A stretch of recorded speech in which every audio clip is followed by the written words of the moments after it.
We got it. We got it. Yo. I don't know why. Why screen hand placement?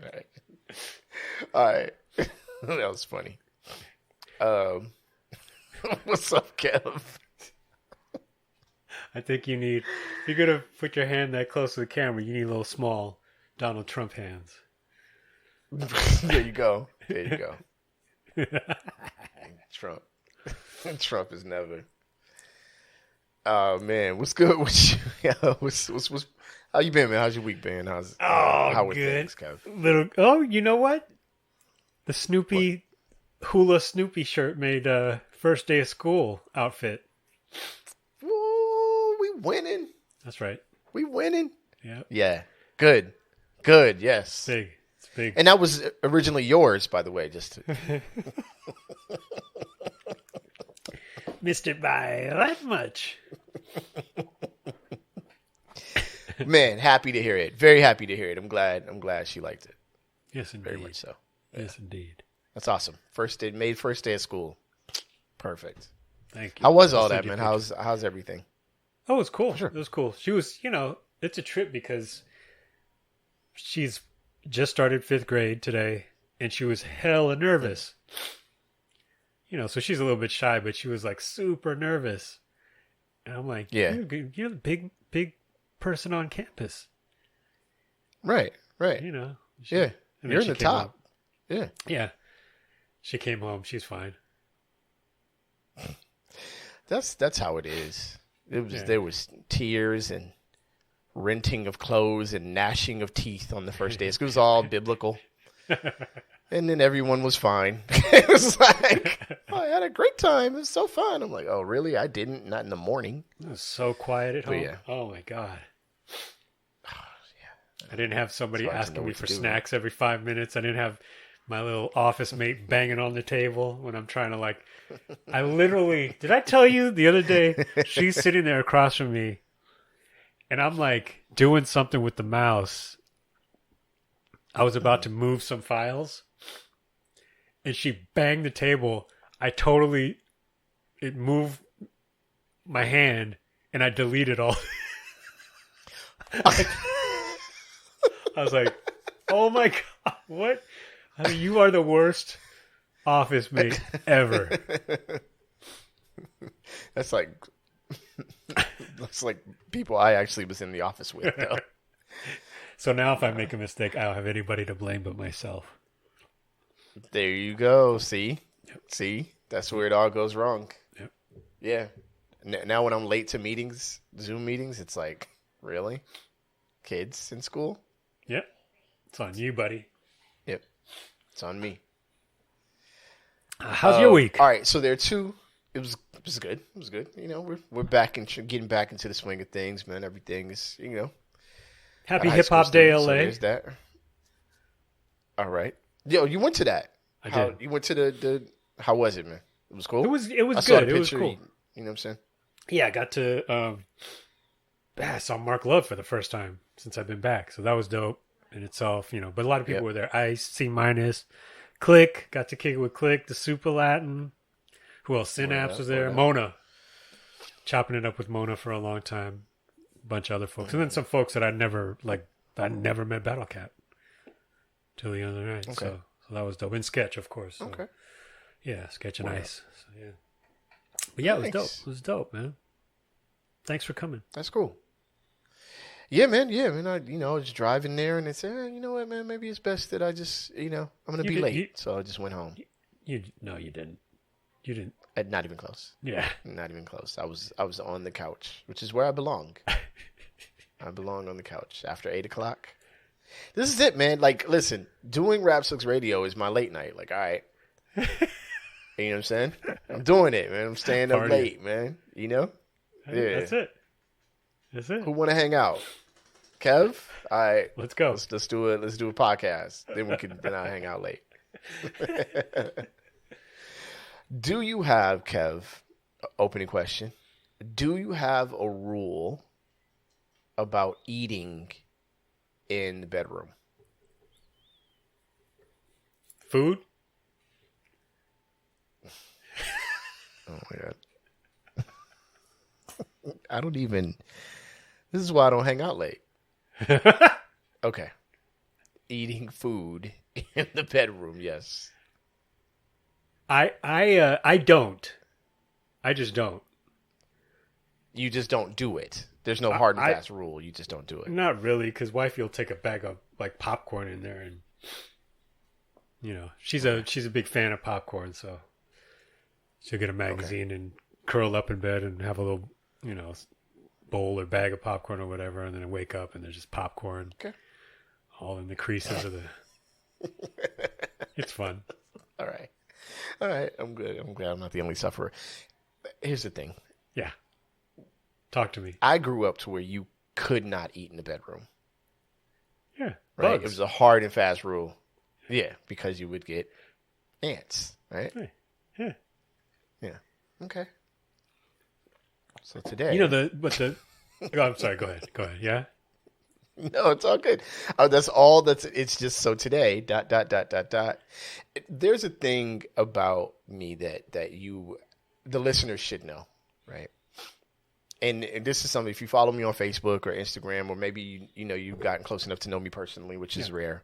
Big fan of Nelly. You may think that I enjoy being right, but very often when I'm right, it's about something that I didn't really want to be right about. Like I'm like, okay, I was right.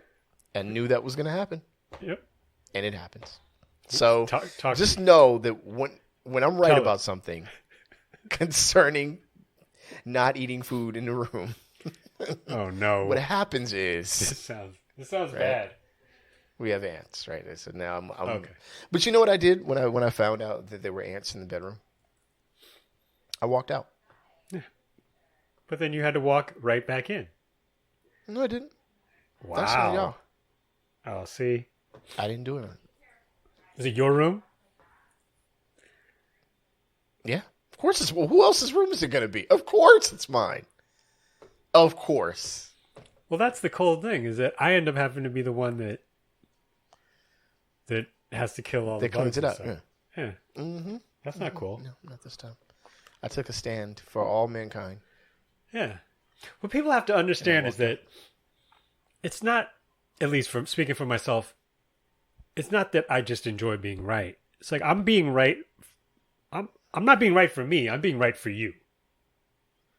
For as a whole. Yeah. I live in my own truth. I'm trying to share the truth with you to better your life.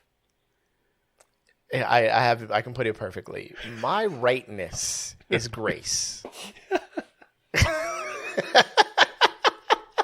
Me being right is grace. It's me sharing the grace and goodness of being right with the rest of the world. And it's not a burden that I want. I don't want this burden. Like I'm not right. Like, hey, let's go back an episode or two. It's a dead horse subject.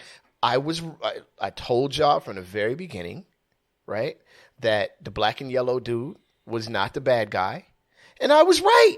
And I didn't want to be right. Like, I didn't want to know that they messed his show up 5 different times before he finally went off. Like, that's a horrible thing to know. But I was right from the very beginning, right? So it's a long-term right. It's a short-term right. But my rightness is grace.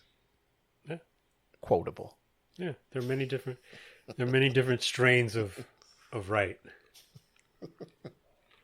And yes, and I'm the most potent strain. So, yo, they all get you high. They all get you higher. Get you to a better place if you listen. There's the problem. Yo, let's go ahead and jump to the other side, man. You ready? Yep. Okay, I think I'm ready. All right, let's go. Rap Sucks Radio. Blah, blah, blah, blah.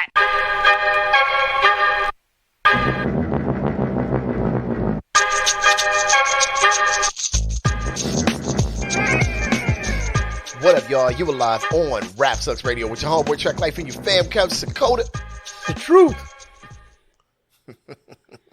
Thank y'all for tuning in, man. We appreciate each and every one of y'all. If you would like to catch past episodes of Rap Sucks Radio, you can go to rapsucksradio.com or any of your favorite podcasting platforms. And if you would like to catch us on your television, go to BTSN, that's Behind the Scenes Network. Download the app or channel on your Roku or any of your Amazon Fire devices. Click on that app or channel, and we are there with plenty of dope content. BTSN, Behind the Scenes Network. We want in.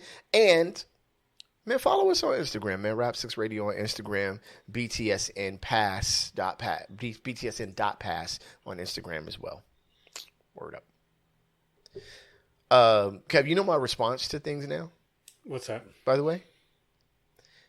This is the only thing I say sometimes. Mm-hmm. That's it. This. Mm-hmm. Mm-hmm. How you spell that? It ain't meant to be spelled. See how black that was? It ain't meant to be spelled.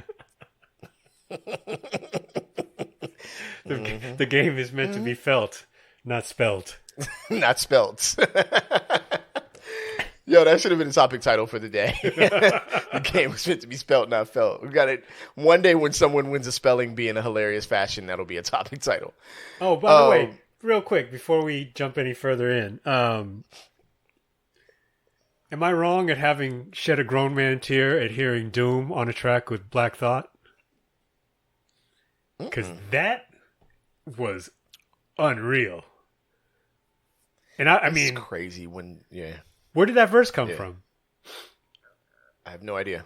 Okay, so there's no backstory. Maybe it was maybe it was from the Danger Doom, that's kind of what I assume, but I mean, it's like that just was so dope. I was like, oh my God.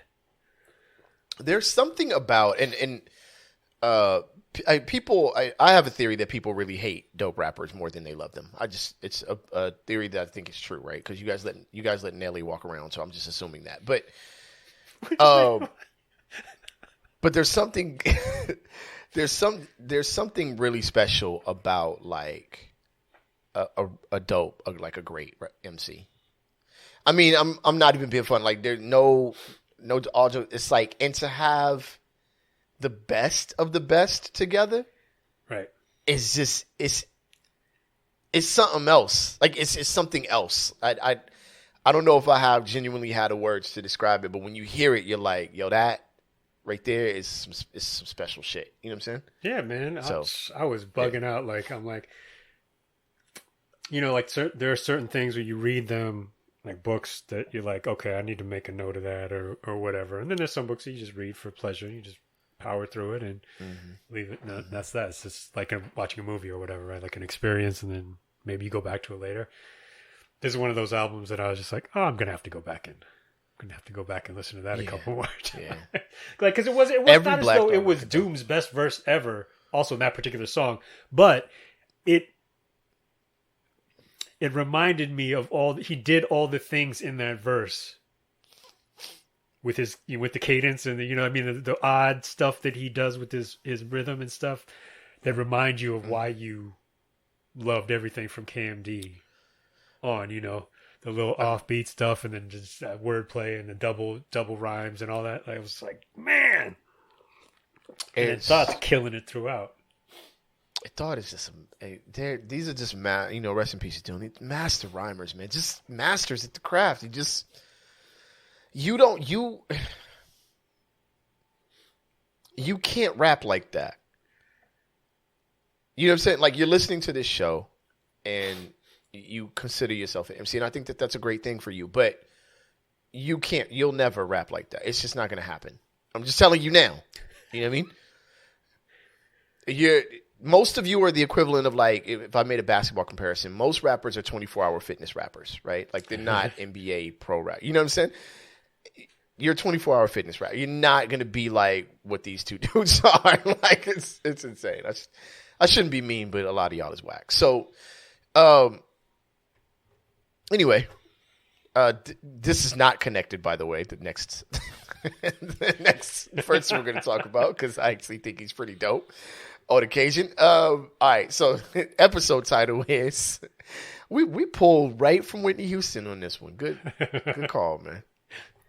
I'm not going to sing it, but the episode title is I Get So Emotional, Baby. All right, man. Topic number one. And I sent this topic to Kev via text, right? And we deliberated over whether we were going to talk about this. No, wait, did right? you know what I didn't ask you? Did you and Suge talk about this? Not at all. Oh, okay. We probably won't either. It's not likely. But yeah, the Mr. Suge and Track Life show doesn't go into this. We're going to talk about that conversation later on. I know we talked about it a little last week, but I had some clarifications I wanted to ask because I'm putting my slow jam mix together. Okay, cool. I got you. All right, so let's talk about your man Talib Kweli, man. So the topic number one is just trying to get by, just trying to get by. I know that's not the song, but all right. So Talib Kweli is suing the news outlet Jezebel for emotional distress.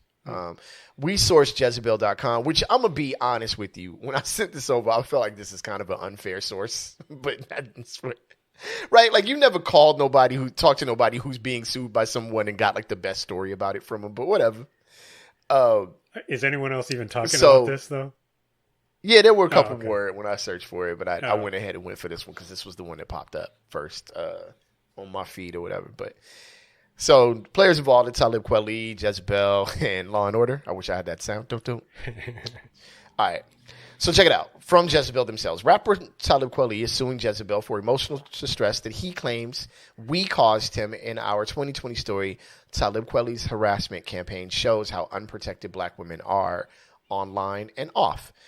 The piece detailed the then 44-year-old rapper's social media interactions with and about a then 24-year-old student and activist named Maya Moody, interactions that Twitter found warranted to his permanent suspension from the platform.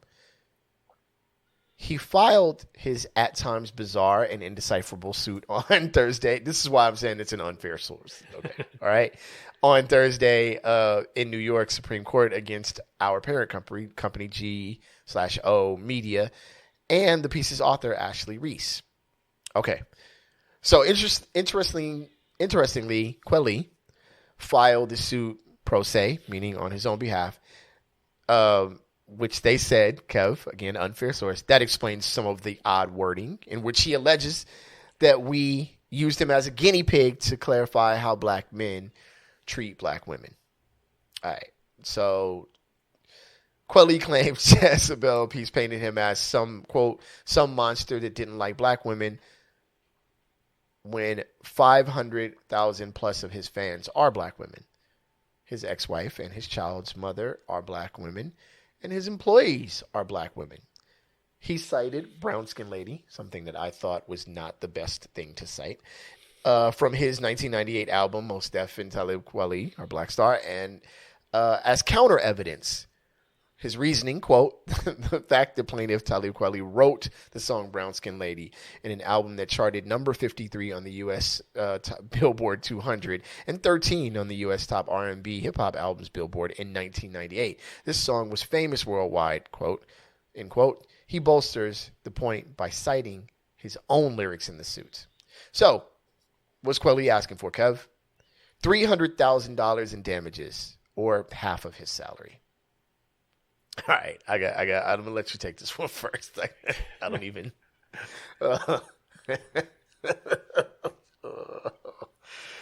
Oh boy. I don't know, man. I didn't even want to talk about this. Right? Did you...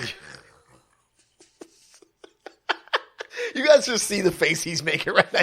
Like, this is the most I'm out of this. Because look, man, I'm just here. What do you want me to do, Track? That's the face he was making. I, like you, have enjoyed several of Kweli's records, certainly quite a few Black Star records. Don't particularly know the dude. From a distance, he seems like a guy that will go very hard in the paint for very little upside.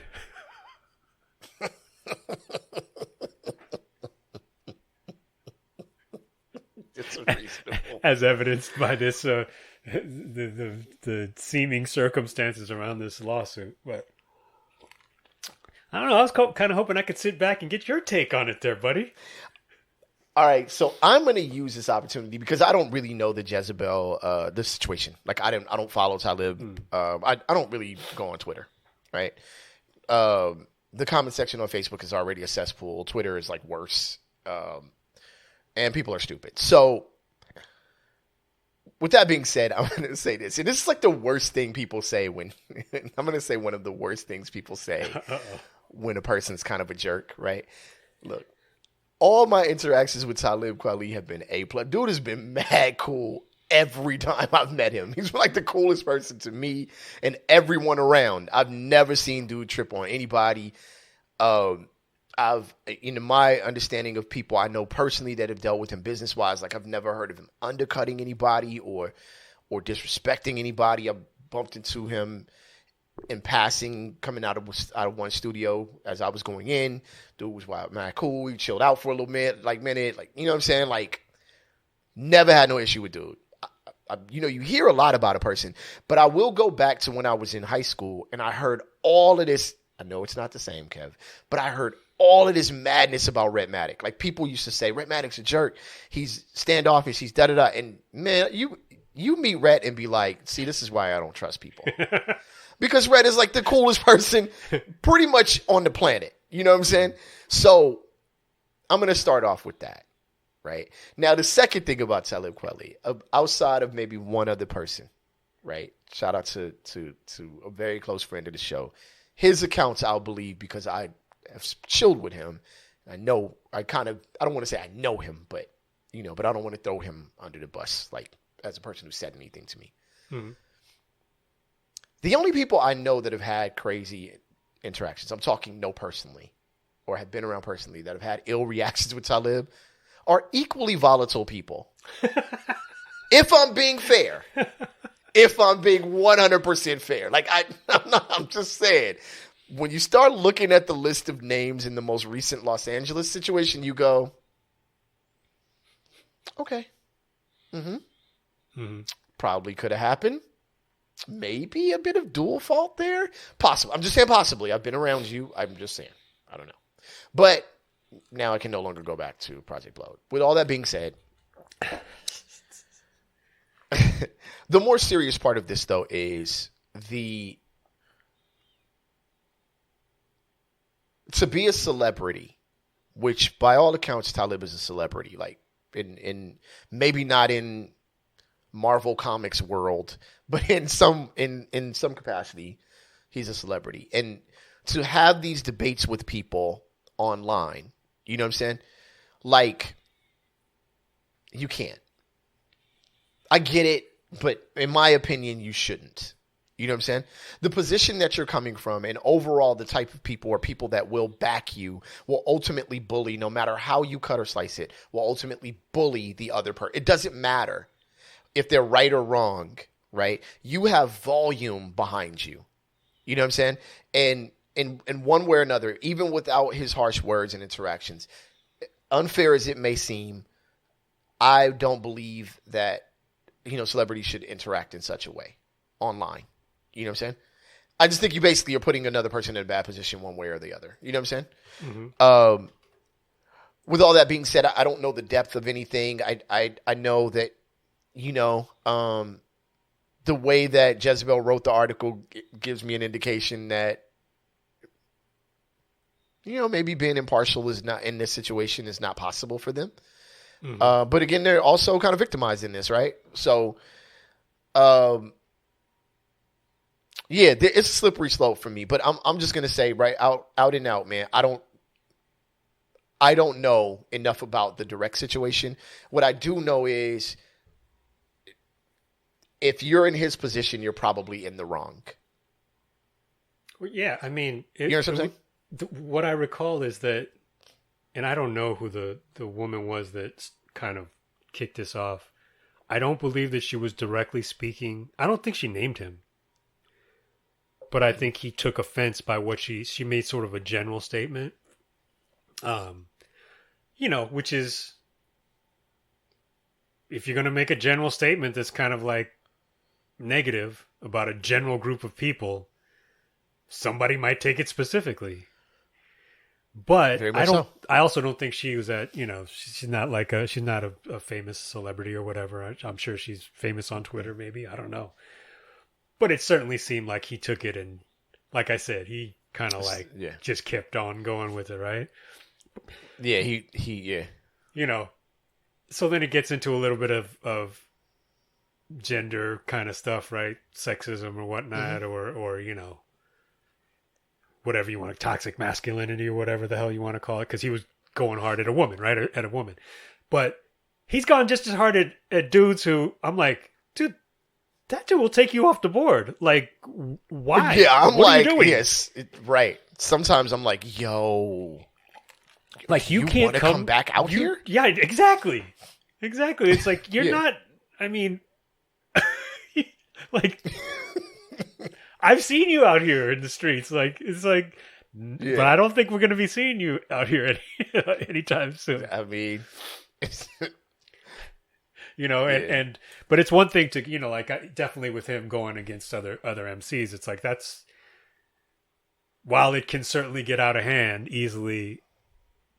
To me, that's a different thing than sort of like going hard and just going in on like a civilian, so to speak, especially, of the opposite sex, who was probably, it just seemed like she was saying she was getting something off her chest. I don't think it was said in a way that she was like super angry. She was kind of being a smartass, I feel like. Sure. And he took it and then kind of took it perhaps off the deep end. It's like there's a point at which you got to stop, right? You kind of have to stop. And he doesn't have that gear, it seems like. No, it's bash you into the ground. I know another person like that from the LA hip hop scene, a DJ, and he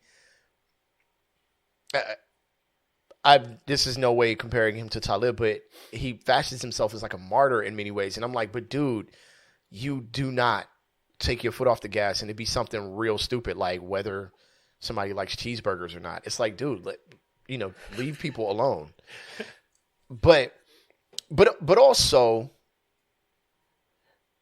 we're talking very specifically about black men and black women. And what we're really talking about more specifically is rappers and black women, right? And as a rapper myself, who cannot say by any stretch of the imagination that I have had the most entirely positive records towards women. They were definitely not specified only about black women when I was, making my, which is one thing that it doesn't make it any better. But I also kind of like caution people with like that these records are very specifically directed at one group of women where, you know what I'm saying? Where for better or for worse, the songs are negative as they are, but they're not, they're very broad. You know what I'm saying? I just don't think that this dude thinks that black women are whatever, but doesn't think that any other woman that's in the VIP lounge drinking with him is not the same kind of, you see what I'm saying? That's just the way I see it, right? Not putting my foot in my mouth on that one. But again, it's very, very specific to a rapper also being the person to go this hard. You see what I'm saying? And it's almost like you want to be like, as if we haven't done enough. Like, we can probably chill here. You know what I'm saying? Like, this platform might be one where somebody can vent or whatever. Now, I'm going to go a little bit. Facebook or social media, Facebook particularly, because I guess we're old. I think my daughter said only old people use Facebook. So, yeah, right. She's right. But that's fine. Was that? That's accurate. There's a fair amount of accuracy in the young lady's comment. But what I find interesting about my peers is they'll make a statement, right? Public. Or as public as you can make it, right? Someone will disagree with them. And they're like, did nobody ask you to? Okay, wait. There's a comment section. If you make that statement, someone can reply. If you don't want to be replied to, then don't make that statement on social media. Period. I'm sorry. That's just how it works. I've never said anything online that I wasn't okay with discussing. There have been things and there are things that I will not discuss online, so I do not say them online, period. You know what I'm saying? So to the young lady that was, that is implicated in all of this, that's the other part of it. Whether you were saying it casually or whether you were saying it angrily or whether you were having a bad day or a good day or it was the right thing or the wrong thing, the reality is if you make a public statement, you should expect a public response. And you can't filter as much as you like who will respond to it, nor how they will respond to it. You understand what I'm saying? Right. So there's that part of it too. Yeah, I mean, I've said it so many times just on this show in my general, and this has nothing really to do with violence. It's the metaphorical, if you say something that's going to get you punched in the mouth, then you might get punched in the mouth. And right. I don't know exactly what ended up happening after she initially posted what she posted. All I know is that it seemed like he said a lot more than she ended up saying. And that probably is largely a function of his, his audience and his status.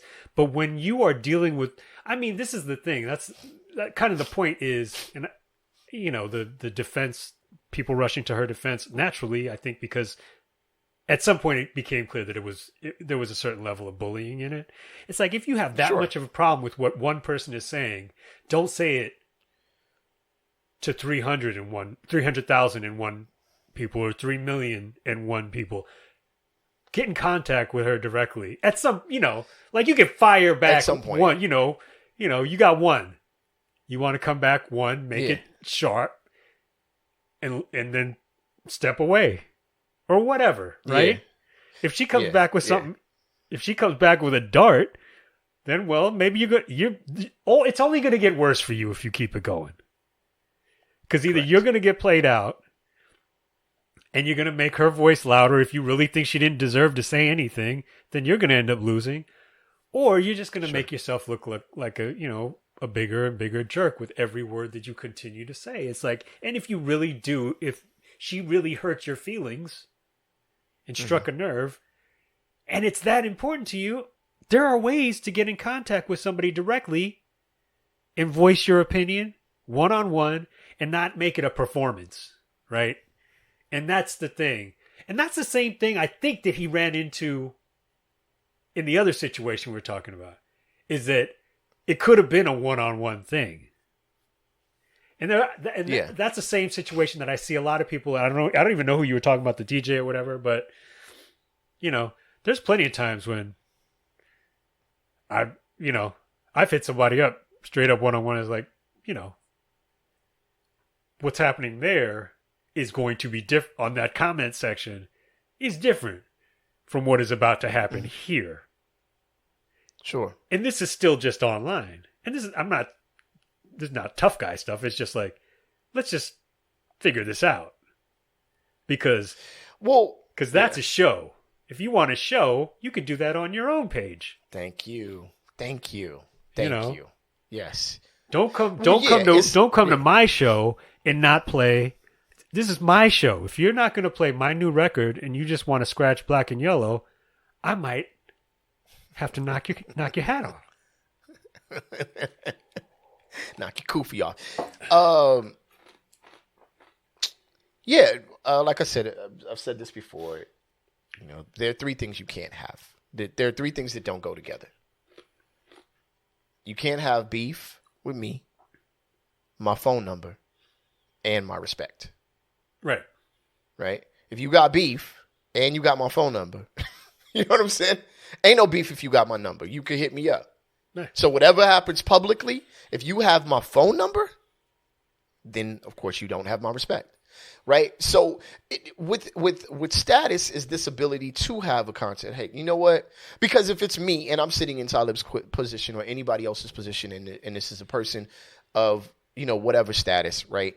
I'm going to, status is status. I'm only discussing this as a person with a broad fan base or following online versus a person with a smaller fan base. I'm not saying better or worse, king or queen or whatever. I'm just saying Talib Kweli at the time obviously had a larger platform. You know what I'm saying? I don't want to perform for my platform in that manner. So I would likely try at least to be like, yo, actually, I kind of disagree with your statements. But if we had this discussion online, it likely would turn into something ridiculous. I'd like to, meet up, you and your people. If you like to, let's talk. Let's see if we can have a forum about it.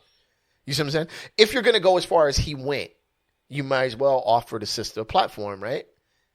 Because you're doing it anyway. Right, so you may as well be like, yo, I got a show. Come on the show or whatever. Or, yo, I firmly disagree with this. Would you like to have a pre-conversation before I bring you on my show? We got to talk first because you might be a fool. Well, that's the other thing is that, well, I'm kind of dancing around it a little bit because to the best of my recollection, the conversation that she had sparked off was not a conversation that me personally, Kev Sakoda, would be particularly, that I would particularly want to engage in.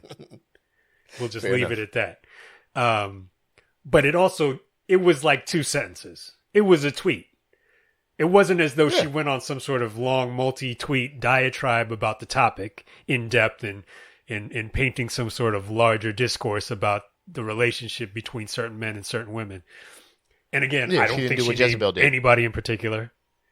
So if she had done all that and then, it was like, okay, well, maybe this merits a longer dialogue. It's like, but she also wasn't saying anything that other people haven't said in many different ways, more articulately, less articulately. Right. It's like, so it's not an original angry thought. It's just somebody getting something off their chest, right?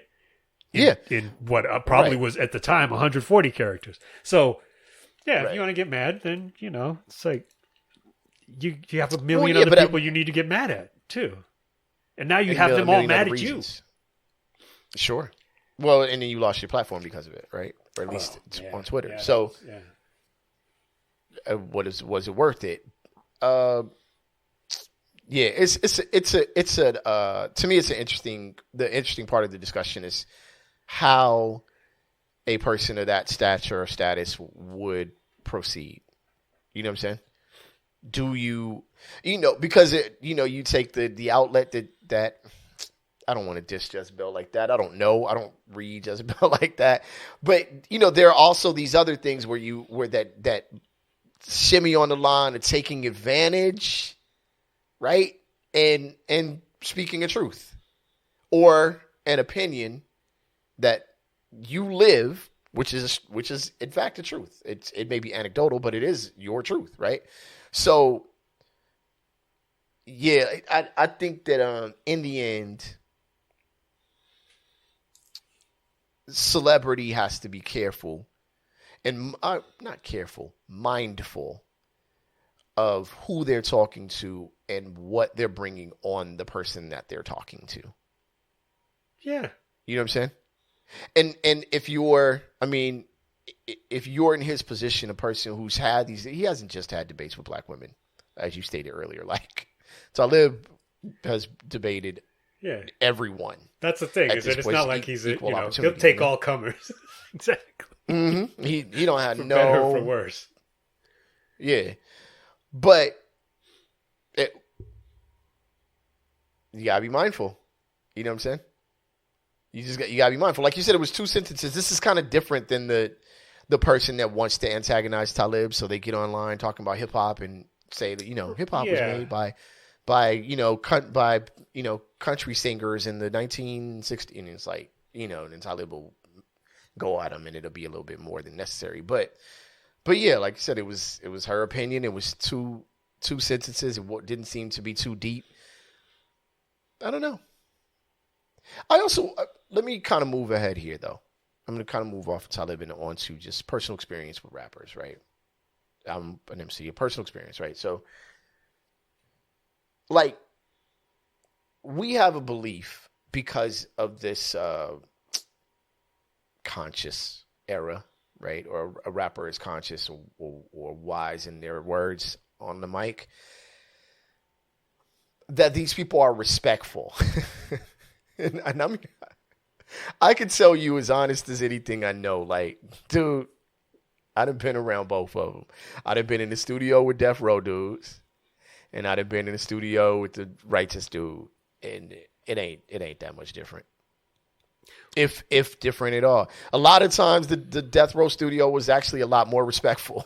Like the way that they treated other people in some instances was a lot more respectful than I've seen in these kind of conscious hip hop forums, right? So, you know, and that's not to shade anybody or any type of movement. It's just that, you know, to have this belief that people are who their rhymes are, nah, that's just not true. And that's the other thing. And I don't know that I've like I said, I don't know him in particular, and never heard anyone say this. So I'm not really talking about Kweli when I say what I'm about to say. But I feel like there is a community of MCs who are well read and educated and you know, rhyme in an intellectual manner. You know what I mean? Can string together words that are not like mumble rap, right? Who are thought of as whatever you want to call them. You know, disrespectfully you call them hippity hop backpack rap or whatever. Conscious MCs, conscious rappers and stuff. And there's definitely a significant percentage of them who have sort of I think they develop a little bit of a complex about it to where I know you're not soft because you rhyme with big words. Compensating. So I'm, I'm treat you with respect because you're a person, you know, man, woman, child, whatever, right? Like, I also happen to like your music because I like the kind of music that you make, right? Mm-hmm. But I think there's some people, you know, and I think a lot of artists create art because there's some sort of other insecurity that they have doing other things. Sometimes not always, most right? Times. And that can creep its way into the way they interact with the people around them, whether it's their audience, their fans, their team, or whatever. And it's like, you know, at some point you got to grow up and get over some of that. I mean, you don't have to prove to me that you're, you know, Phi Beta Kappa Mensa member and all that stuff by using big words all the time. I don't care. And also, by the way, I know people who barely know how to read a written word and are smarter than you, objectively smarter and more intelligent than you. Mm-hmm. So if that plays any role in the way people deal with each other, especially now that we are in our 40s and 50s, it's like, y'all got to calm down. I mean, I say that, and I think that's a fair statement. You have to calm down. We have to calm down. Chill out. Yeah. Chill out. I agree with you. Absolutely. You got to calm down because you're not going to convince anybody of anything at this point, especially the trivial things that they be arguing over, right? So, right. But you know, the overcompensation. Daylight didn't discuss overcompensation, but the idea with the Touch Finger Serenade joint on De La Soul's Dead, like. I don't know if that was the name. I think it was Peace Porridge or whatever. But it was like how people thought because of the Daisy Age thing that these dudes couldn't fight and went blah, blah, blah. So they were tripping off of how. Yeah, right? And one of the stories that kind of got around, I was young. I wasn't in any scene. This is just off of, you know, MTV Raps or whatever. Was like, yo, y'all be fighting at all the shows. And it was like, well, no, people be straight acting like they could just beat us up because we, you know what I'm saying, don't rap like gangsters or whatever. And this is the De La days, the early De La days are days when tours were like a hodgepodge. Like we got the tours where all the artists seemed to mesh together well, but back in the day it would be like De La and Eazy-E coming to town. Like you'd be like, whoa, that is okay, I guess, right? So So yeah, the with that in mind, the overcompensation or the like need to prove, hey man, I ain't no punk. It gets stronger and stronger with every interaction of somebody that thinks you a punk. You know what I'm saying? And you also have to recognize, like, you can't fight the world. You know what I'm saying? There's somebody that you know, you might be tough, but in the end, somebody can knock you out. You know what I mean? So you could do this all day. I remember being in Sweden. He was cool. This is a story, not a story about being, wild and beefy, whatever, and somebody run up. This dude liked our performance and came up to give prop. And this was I don't even know if this was a human being. This was a giant, like, monster of a person. And he's drunk and he's happy and he's excited and he's, yo, man, you guys, oh, man, that was so fun. He's going crazy. And he's like shaking my hand and like basically ragdolling me around. What do you want to drink, man? Let's drink. And I'm like, okay, we're going to drink because there's nothing I can do right. I'm basically like, okay, I don't want to upset this human being if he is that at all. Right. I've only since seen that person in Game of Thrones. Like, I've never seen this individual type of person like this ever in my life. So imagine that was a happy interaction. He bought drinks, and then his homeboys, like, yo, man, come on, let him relax. And he was like, oh, man, these guys are great. And they're hugs and headlocks and shit. It's like, okay. Right? But my point here is, imagine if I was like a standoffish person. Like, what do I do in that situation? I'm not being funny. Like, this is not a person that anybody, at least in my stature, is gonna have any easy time dealing with.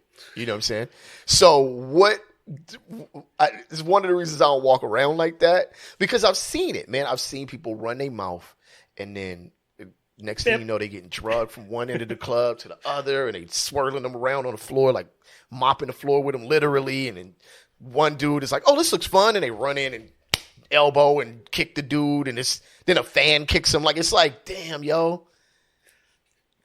All that because the mic wasn't on loud enough. Like, or whatever. Or somebody didn't like track one. Was it worth it? I don't know. It didn't seem worth it. I don't know. I'm off on a tangent here. But my whole point is, my overall point, which I live, just to kind of dial in what I'm saying, is my interactions with him have been fine. I don't know anything about this dude in a negative sense.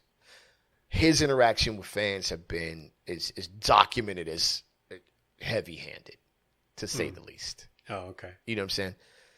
And I don't think, if I was Talib's homeboy, I would be like, yo, not because you're right or wrong or don't have the right to defend yourself or defend your beliefs or thoughts, but largely because your platform is so serious that you don't come out looking well in any of these conversations.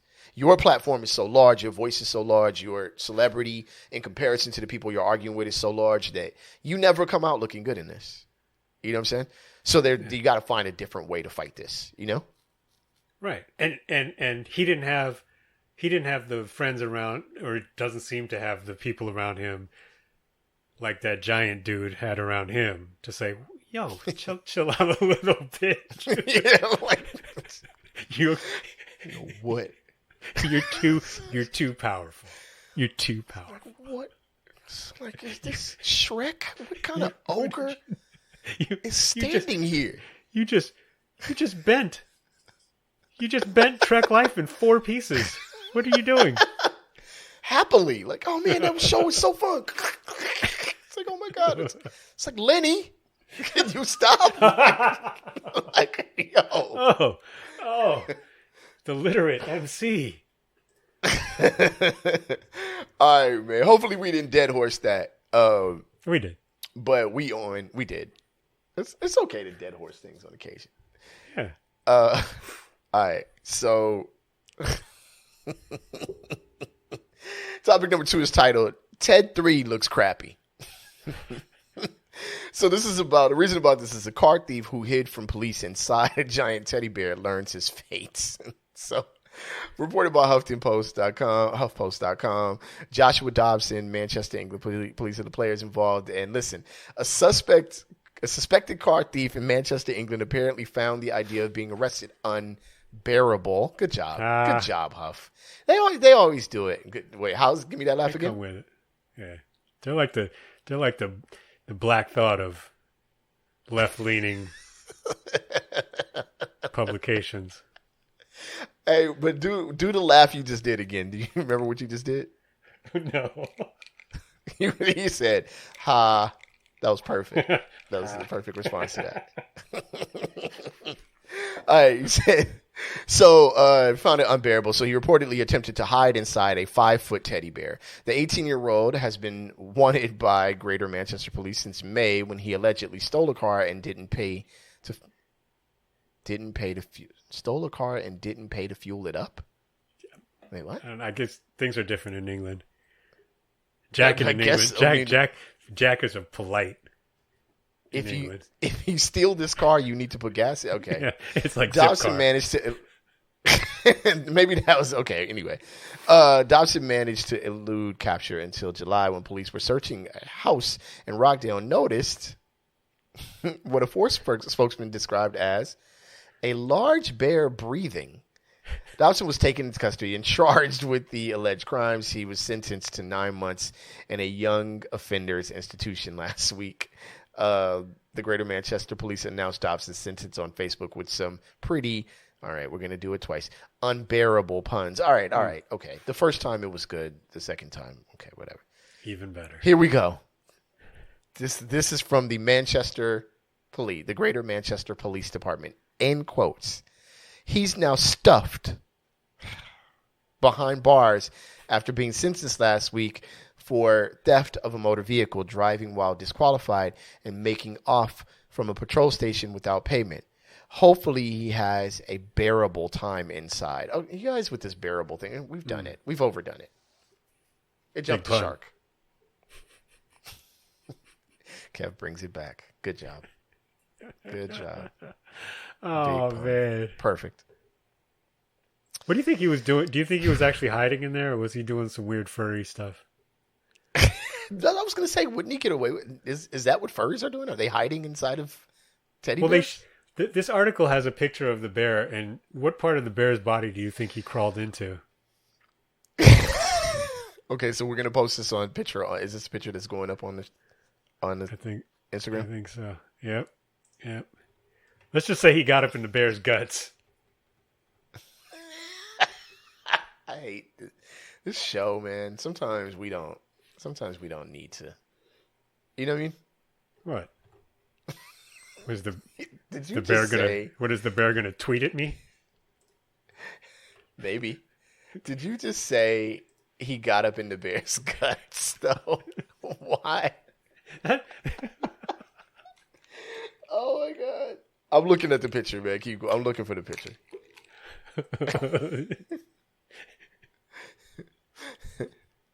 Oh my god! Oh boy! Wow. Yep. Yeah. Yep. He definitely did. That's a backside entrance for sure. You want to hear something super funny? He went in through the outdoor. Do you want to hear something? Damn, it's 5 foot. How big? Oh my god! Do you want to hear something super hilarious? We have this bear in the house. I'll tell you the story. It's a boring story for this show, but I will tell you why we have it after the show. But we have that exact bear in the house. Wow. No one has tried to enter the bear. Okay. Not the same rip in that area either. Sew it up. It's not yet. Mend that bear. Mend that bear. All right. So the next topic title, which makes this whole show even worse, is the topic title is "You're in Too Deep." Okay, fine. We did not mean to connect the two, but it just happened to connect. Man who drinks urine each morning has bust up with housemate over smell invading kitchen. All right, so ladbible.com, who also does it right, like you guys get it right. Players involved are Brother Sage and Urotherapy. You are a ridiculous human being, Kev. All right, a man whose morning routine includes drinking his own urine has revealed that his unusual habit has led to a bust-up with his housemate over the smell. Brother Sage has been drinking his pee for almost 20 years, claiming it is a cure-all despite a lack of any scientific evidence to support the practice. The 68-year-old is so convinced by urotherapy, he's now selling a course for €280. in which he helps people to unlock the secrets of their we, believing it can be used to treat everything from cancer to sunburn. Okay. Sage from Colorado makes sense. From Colorado, US, says, I wake up in the morning and I'll drink what I saved in the night. Most people will drink it first thing in the morning, and people who are fasting or on detox will do, it's called looping, which means everything they collect will be drank throughout the day. The cleanser, you can get You're gross. your diet. The cleaner you can get your diet, the better it'll look, taste, and smell. I'm not reading anymore. Good. I don't want to read anymore.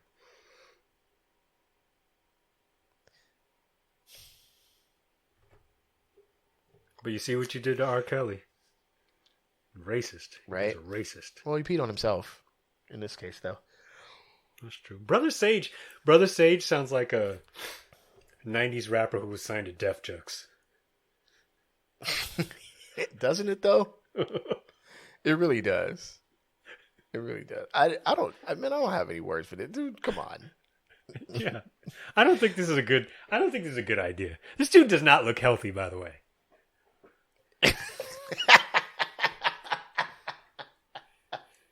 That actually makes a lot of sense. He looks like a guy who drinks his own urine. Yeah, I would say that mentally unhealthy would also be part of it too. Yeah. If I'm being fair. Yeah. All right. Yeah. You know what I have to say about that? What's that? Yuck. Brother Sage, Brother Jay says, yuck. Listen, Kev. Yo. You know what time it is, man? How's it been? We haven't done this in a minute. You know what time it is, man? What time is it? Time for Sakoda 1. All right.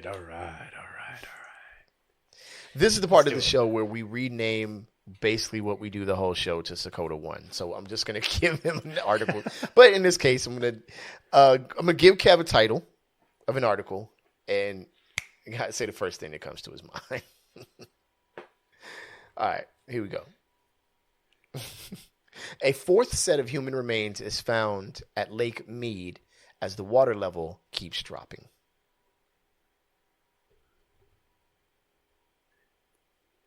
They should get Brother Sage to pee in that. Yo, man, the fourth set of human remains, much like the Predator franchise, every set is better than the last. This is not what Boss meant by deeper. Not at all. It's just not. Yo. Oh, man. Global warming, man. Global warming is a snitch. That's what I have to say about that. Global warming is a snitch. That would be the best type of title for this.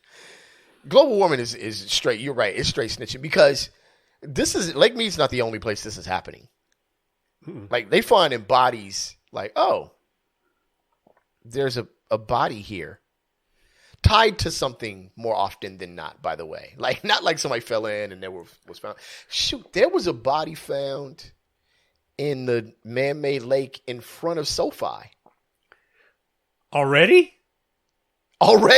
Now, apparently it was an accident, but yeah, already. Yeah. Yep. What? Yeah. Yes. Yep. A body was recovered. I'm accidentally got title, shot man. and fell in the lake?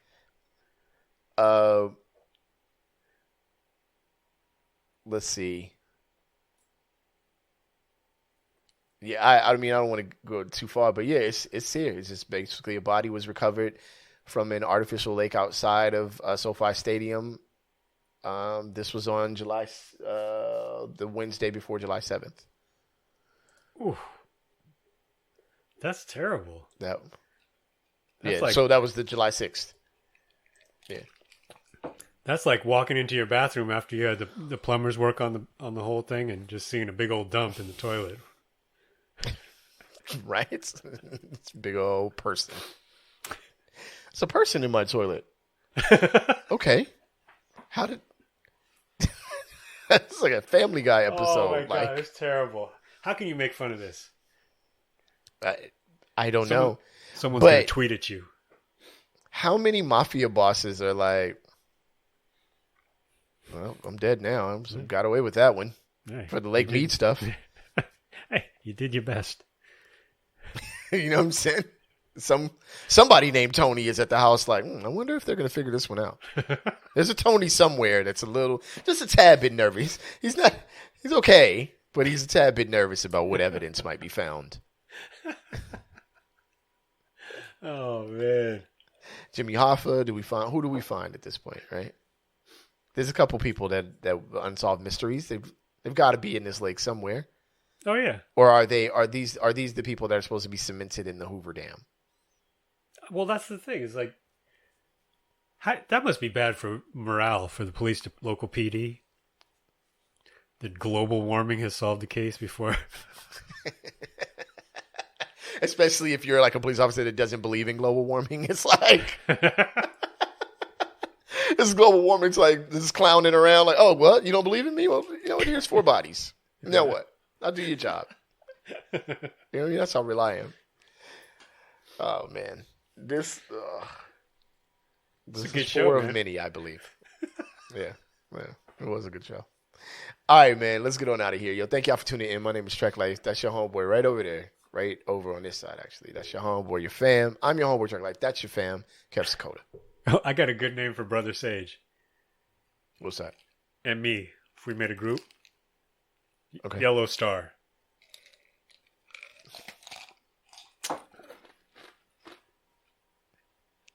Thank y'all for tuning in.